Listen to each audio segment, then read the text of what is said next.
네, 당원 투표 100% 등의 내용이 담긴 국민의힘 전당대회 룰 개정안이 어제 상임 정국위를 통과했습니다. 마무리 작업도 이번 주에 끝날 것 같은데요.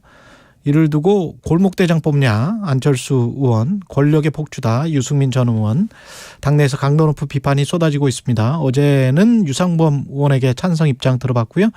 오늘은 국민의힘 허은하 의원 연결돼 있습니다. 안녕하세요.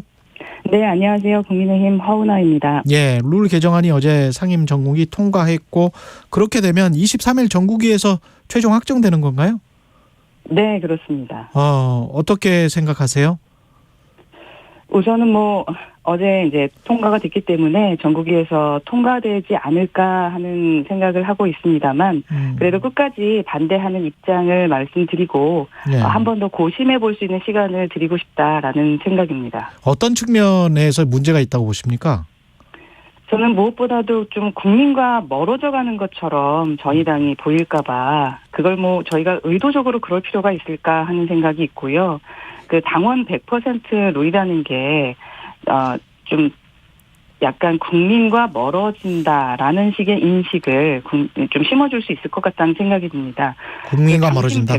네네. 그 당신 100%로 지금 당대표 뽑았던 게 이제 18년 전 총재 시대 때 아니었겠습니까? 예. 그때로 다시 돌아가려면은 그동안의 제도가 큰 결함이 있었다거나 또 새로운 제도가 훨씬 더 낫다라는 좀 납득이 되어야 하는데 좀 그 부분이 좀 부족하다라는 생각이 들고요. 박근혜 당시 그 대표 때 시작됐던 그 기존 제도가 당심을 배제했었나 보면은 그렇진 않거든요. 그러니까 당 철학이라던가 또 당신과 무관한 사람을 당대표로 뽑아왔던 적도 없고 저는 그렇게 생각을 하지 않습니다. 오히려 그 당심을 100%로 하게 되면은 그 정당대회 때나 또 평상시에도 그 당협위원장 줄 세우기 또 개파 만들기 이런 게 만연해질 수 있을 수밖에 없기 때문에 국민 눈에는 좀 퇴행하는 것으로밖에 보이지 않을 것 같다라는 생각이고 또 저희 당 지지율에 있어서 지금 새 정부 출범에 따라서 허니문 효과를 거의 누리지 못했고요. 현재도 30%대 박스권에 갇혀 있는 것으로 알고 있습니다. 그렇다면 정답은 이미 정해져 있거든요. 저희가 선택하지 말아야 할 오답이 너무나 명확하다라는 말씀인데 최소한 민심을 배척한다라는 모습을 보여서는 안 되고 그렇게 오해하도록 만들어서도 안 된다. 그래서 이제 이런 민심과 함께 가지 않는 것으로 보이는 제가 이제 나홀로 정당이라고 말씀을 드리는데 예. 이렇게 나홀로 정당이 되면은 1년 반 뒤에 총선에서도 또 결국 민심이 외면할 가능성이 높지 않을까 해서 우려하는 바가 큽니다. 정진석 비대위원장을 비롯해서 이른바 이제 주류에서는 이렇게 주장을 하잖아요. 당원이 한 100만 명 가깝게 늘었고 2030도 많이 늘었고 수도권 비율도 높아졌기 때문에 당심이 곧 민심이다. 그렇게 투표하면 민심을 충분히 반영하는 거다. 이런 논리인 것 같은데요. 네. 예전에 저희가 28만 명 정도의 당원이었을 때보다야 더 많은 민심을 담을 거라고 생각합니다. 하지만 지금 투표권 가지신 분들이 4천만 명이십니다. 거기에 100만 명의 숫자가 그리 큰 것은 아니다라고 생각하고 아까 처음에 말씀드렸던 것처럼 저희가 납득할 수 있도록 그러면 당원들의 비율들을 명확하게 좀 말씀을 저희한테 해주시거나 하면 조금 더 설득력이 있지 않을까 하는 생각은 듭니다. 명확하게 당원들의 비율 같은 게 공유가 됐습니까 지금? 지금 공유가 되지 않았습니다. 그러니까 예, 여기저기 이제 들리는 것을 가지고 예. 저희가 판단하는 건데 당원들이 늘었다라는 것은 저희가 이해를 합니다. 늘은 건 확실하니까요. 하지만 그 비율이라는 것조차도 모르는 것 아니겠습니까? 누구에게 투표권을 부여하는 거죠? 그러니까 6개월 정도 지난 당원들에게 부여하는 겁니까? 아니면은 책임 당원들에게 부여하는 거라고 저는 지금까지는 알고 있습니다. 책임 당원들에게? 네네. 3개월 이상 이제 당비. 3개월 이상? 예.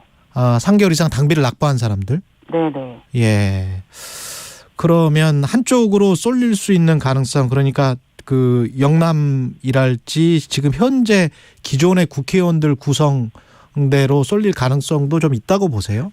그렇죠. 그럴 가능성도 있죠. 지금 어느 여론에서는 영남이 40%다라고 하고 또 어느 여론에서는 30%다라고 하면 제가 보도자료 같은 거 보면서 확인을 해보고 있는데 지금 명확하게 지금의 책당이 어느 정도의 퍼센테이지를 차지하는지는 명확하진 않습니다. 하지만 영남 쪽에 치우친 것은 확실해 보이거든요. 예.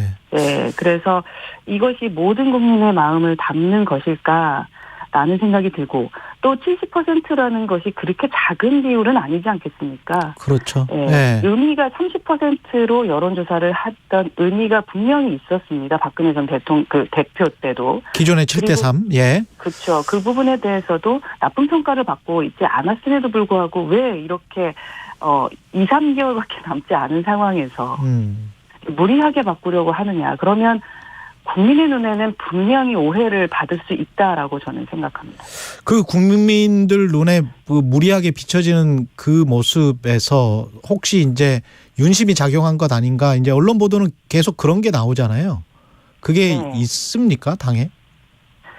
글쎄, 윤심이라는 것을 뭐 어떻게 좀 제가 이야기해야 될지는 모르겠습니다만, 예.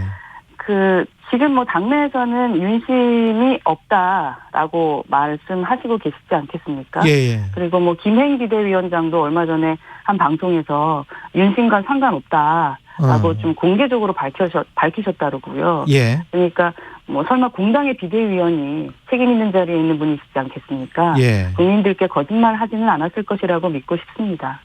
여튼 다양한 말들도 있고요. 여러 비판들도 있는 것은 사실입니다. 근데 100%로 갑자기 그러니까 허은하 의원님 입장에서는 이제 갑자기일 것 같은데 유상범 의원은 충분히 논의가 됐다라고 하고 그 과정은 충분히 논의가 됐다라고 보세요? 절차나 이런 것들이?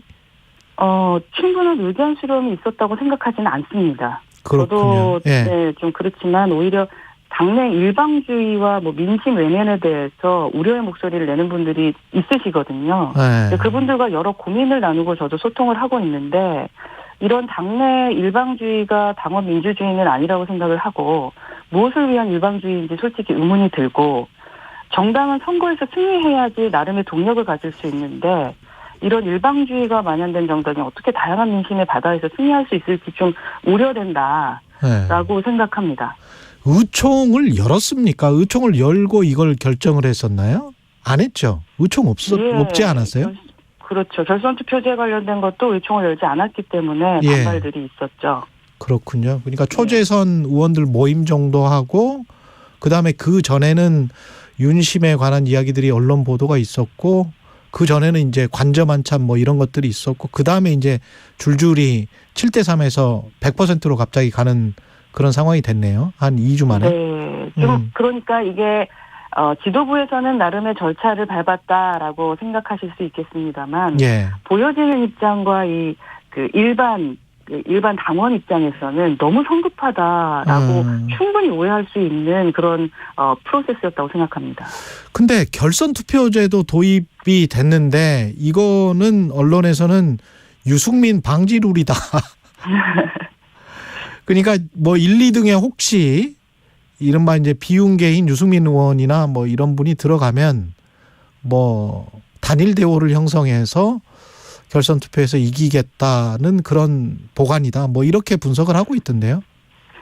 예, 저는 뭐 결선 투표제 자체는 문제가 있는 시스템이라고 생각하지는 않습니다. 그러니까 1, 2차 투표를 거쳐서 뭐 과반수 이상의 대표성을 갖게 한다라는 차원에서는 의미가 있을 수 있습니다.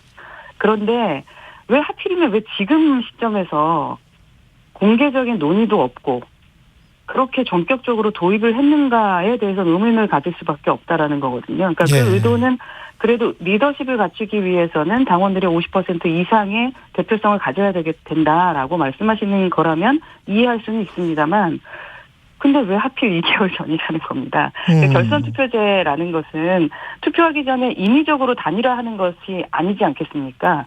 투표 과정을 통해서 순차적인 단일화를 가능하게 하기 때문에 분명하게 그 의도가 있다고 볼 수밖에 없습니다. 그러니까 이 현상을 유지하는 것에는 이유가 없을 수는 있어도 현상을 바꾸는 데에는 이유가 있을 수밖에 없다라고 보거든요. 그렇죠. 그래서 그 당원 비율에 대해서 뭐 100%니 90% 논의가 있었던 것으로는 알고 있는데 이 결선 투표제 관련해서는 뭐 이거는 충분히 민심 배제하는 것으로 비춰질 수 있다라는 측면에서는 정말 많은 우려가 됩니다.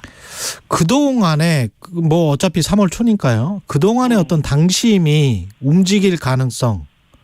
그러니까 많은 여론조사에서는 지금 딱히 뭐 윤심, 친윤이라고 불리우는 분들이 뭐 치고 나가는 그런 경향은 보이지 않고 있거든요.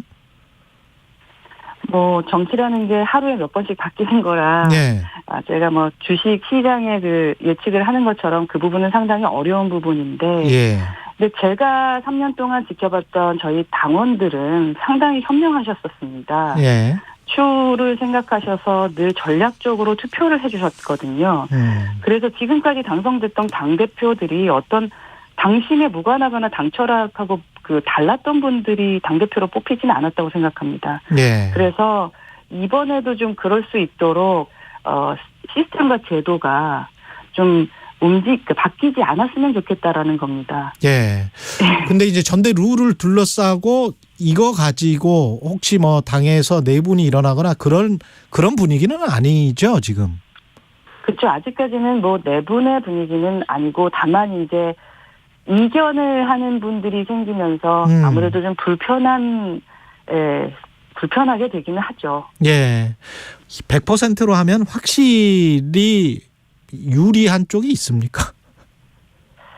네, 유리한 쪽이 지금 이제 이런 식으로 가다 보면 또 어떻게 될지 모르겠습니다. 1년 6개월 전에 28만 당원에서 현재 80만 당원인데 예. 또 두세 달 뒤에 당원들이 선택뿐만 아니라 숫자가 어떻게 바뀔지도 모릅니다. 물론 이제 시간이 지나야 되니까 그렇죠. 집행이 되기는 어려울 때도 있는데요. 예. 지금 상태에선 단언하기는 어렵지만 다만 당원 100%와 결선 투표제는 지금 상태에서는 누가 봐도 좀 한쪽으로 기울어진 룰이 아닐까 하는 생각이 들고요. 또 누가 이길지 누구에게 유리할지보다는 공당의 룰과 원칙이 갑자기 한순간에 바뀌면서 기울어진 룰로 만들었다라는 것이 문제의 핵심입니다. 결국 차기 당대표 같은 경우에 어떤 대표가 되는 게 앞으로의 총선이랄지 특히 국민의힘에서는 이제 총선에 누가 유리할까요? 어떤 당대표가 돼야? 답은 명확합니다. 당을 승리로 이끌 수 있는 대표죠. 그래야지 윤석열 정부도 하고 싶은 국정과제 당당하게 추진해 나갈 수 있고 예. 그렇지 못하면은 다들 말씀하시지만 2년 만에 식물 정부 되는 거 아니겠습니까? 결국 그 총선에서 민심의 선택을 받는 것, 또 어느 정당이 민심의 무거움을 알고 민심의 뜻을 받드느냐 이게 경쟁일 것이기 때문에 그러니까 민심을 선택하는 사람이 당을 이끌어가는 순리일 거라고 생각을 합니다. 예.